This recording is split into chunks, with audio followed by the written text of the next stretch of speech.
On top of that, there were several fight announcements in the last 2 weeks with some big names. Yep. Speaking of women main events in the in pay per Your favorite views, to kick off with. yeah. Valentina Shevchenko is fighting Jessica Ai in I love a that championship matchup. fight. Yeah, We talked about it a couple weeks. I love that matchup. Two reasons. One, Valentino is kind of an up and comer, but is a veteran now because she's fought. She's obviously the champ. Jessica Ai has been around a long time. She's had a lot of wars, a lot of fun fights to watch. This is kind of almost experienced veterans that have been through the gauntlet, been around the time, earned their pack. Shevchenko is just that flyweight division is just completely different on speed and power. So she has so much advantage there. But Jessica Ai has experience, she has size, and she has fought girls like this. This is a big fight for the flyweight because it can go back to showing they're kind of like the strawweights. There's a lot of trading of that belt, and it can be quick, which people like to see. So I'm excited actually for that chick fight, man. I'll be honest. yeah, I think that'll be a good one. After there's also Tatiana Suarez and Nina Ansaroff in the strawweight division, Two up and and comers.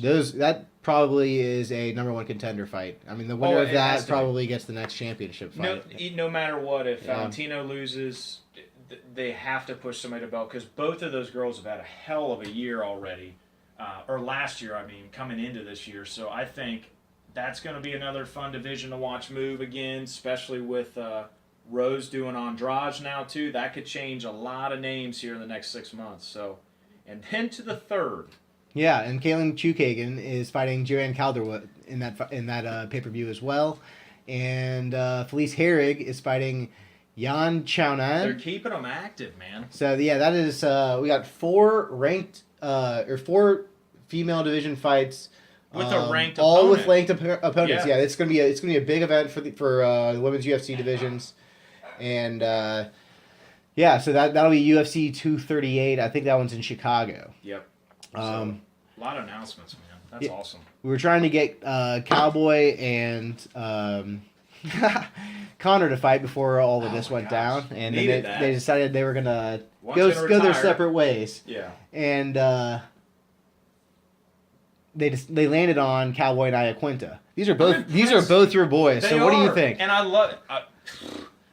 Al's hands are so powerful that it reminds me, and we're going to talk about it later, but with Masvidal. Cowboy went up against somebody that throws hands and throws them direct and a lot. That against Masvidal rocked him in his hometown of Colorado, Denver. I love Cowboy. Right now, he is looking at the best Cowboy I've ever seen. I worry about Al getting in one clean shot, and Cowboy's just not used to taking those bombs. Iaquinta's tough, man. But He's beat some good dudes. I have to pull back and remember, not that Mike Perry's the same caliber as Iaquinta, but I think he made Mike Perry, who was a power puncher from God's belief you do not want to get touched by, he made him look like a child ripping his arm out of socket. So I think Al probably wins it in a decision or a knockout, but till Masvidal, we thought we had that one figured out. So I think that's going to be a hell of a fight. It's in Ottawa. That's a good arena. And Al's that gatekeeper, man, to that division. You can get through me, then you're good to go to anybody. But until that, it's a big level change, man, from, fighting somebody down 8 or 9, then you go to Iaquinta. That's big. He's good. And he showed well against Kevin Lee on short notice. Or not against Kevin Lee, I mean against Habib Nurmagomedov in short notice. I was very impressed with how he stepped in and that fight went the distance. He looked better than anyone I've seen fight Khabib. Yeah. Another big fight that was recently announced is Luke Rockhold moving up to light heavyweight to fight Jan Blachowicz. And so I heard they were looking to fight Corey Anderson. Corey Anderson wouldn't take the fight. He said there wasn't anything in it for him. There's a lot that was in for him. That's what I think. I think you have Luke Rockhold coming in, which is not only a name, but also a former trash champion. talker. Former champion that went, hey, I'll come up a division and still stomp you. Corey right now has not gotten any looks for fights. Volkan didn't want to fight him. Anthony Smith, Gustafson, they're staying up at their top tier. They want those fights. I'm telling you right now, Jan Blachowicz could be right back into a name that we're saying every time we talk if he beats Luke Rockhold. Because one, it's a win. Two, it goes to show, look, I know how to keep real people in this division. Yeah, I think the winner of this is set up well. I mean, whoever wins this is set up well. I mean, it's big. It's a big one for either one of them. Rockhold is basically being Pettis right now for the light heavyweight division because no one plans for him to beat Jan unless it's a decision. You think so? I think he's going to be the favorite in this fight. I think he's not because I wouldn't call him the Pettis. I'd call him the Thiago Santos or the Anthony Smith of that same division. Okay, I like that. Here's the problem. Luke does things in his division where he's on ground and pound, or he's his top game where he's smashing guys. He's won a lot like that. That is going to be fucking really hard in light heavyweight division when you got a guy like Jan Blachowicz that's up to the max on the weight, and he's already bigger than that walking around anyway. I don't know if he can handle being... Now, he's got good wrestling. Top game. I think he's going to be good. His top game wrestling from Cormier is great. Are you going to be able to take the punch or a knee from a guy going in for a takedown on a guy that's fucking 25 to 30 more pounds than you normally? That's going to be the question. But besides that, totally agree with you. I don't know. I think Rockhold can put on weight. Well, he'll be more of a wrestler.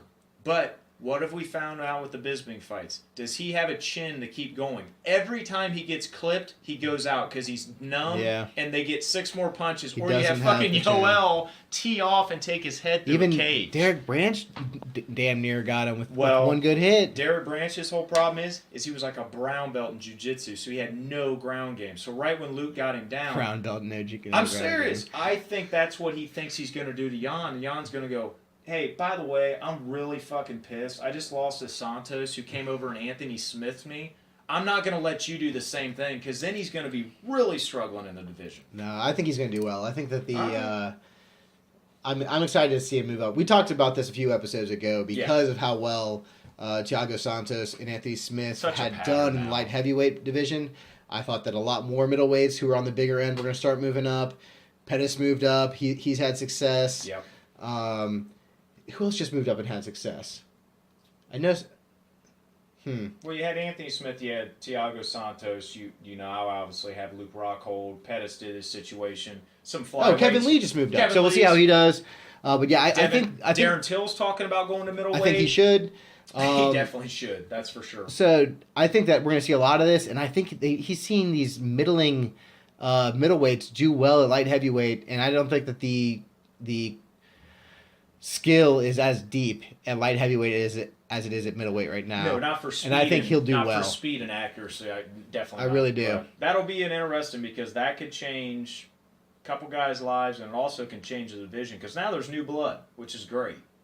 Always like new guys in each division. Yeah, it rejuvenates the division. I like it. I hope that we see a lot of it. Yes. Speaking of the other one, Kevin Lee versus RDA just got announced. Perfect decision. Because Kevin Lee finally realized that cut every time is destroying him to do his all. When he did have staff, he was a good fighter. When he didn't, he was even better. But Tony fucking beat him.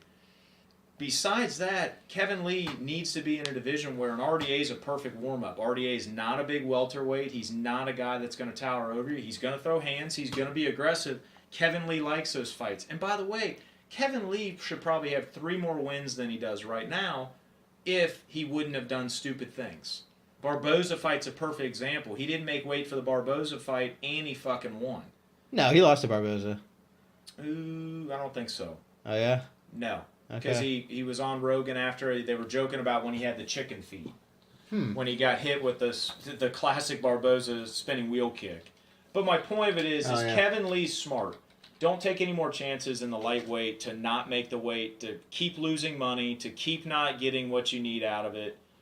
And then, by the way, I'm going to be way more in size advantage and obviously just rehydrated. Was that with him? Did he win that on decision? Yeah, it is correct. It was actually a really big talk about how close it was because Barboza did throw a bunch of kicks. He did put him in vulnerable positions, but Kevin Lee was fast, and we all know with Barboza, if you can get in and out without getting cleaned out or absolutely hurt bad, you're obviously at one of the tougher levels because Barboza has fucked up a lot of guys that have not been back in a long time. Mm-hmm. Yeah, if you get through the first few rounds of that. Yeah. Strongest leg kicks in 4 divisions. 100%. I'm serious. I don't know if a light heavyweight could take those leg kicks for 5 rounds. Yeah, that's, I don't know. We'll see how he does. Kevin Lee, I think, is going to struggle at welterweight as opposed to Rockhold, who I think is going to do well. I think that both the lightweight and welterweight divisions are so deep. It's going to be. I don't know these. There was a time I thought he was at the top of the division. And I'm not convinced he is, and I don't think he's going to move up and be at the top of the welterweight either. Excuse me. Well, timing is everything in these divisions, and I think Kevin Lee came in at a right time where he was beating big names. He was getting in battles and trash talks, with Chiesa talking about Colby Covington. I'll come up to you. It's the right division weight-wise for him, but as an actual fighter, skill and power, I don't know. It's just these weight cuts is what really struggles these divisions because guys are trying to be the biggest guy in that division, and by doing that, they're just stripping their body to do a lot of that, and that's why a lot of guys, I don't think it's worth it. It's not worth it. They're like, we need to do it one championship style. Yeah, it's not worth it. So those are the big fights that have just been announced recently. Yeah.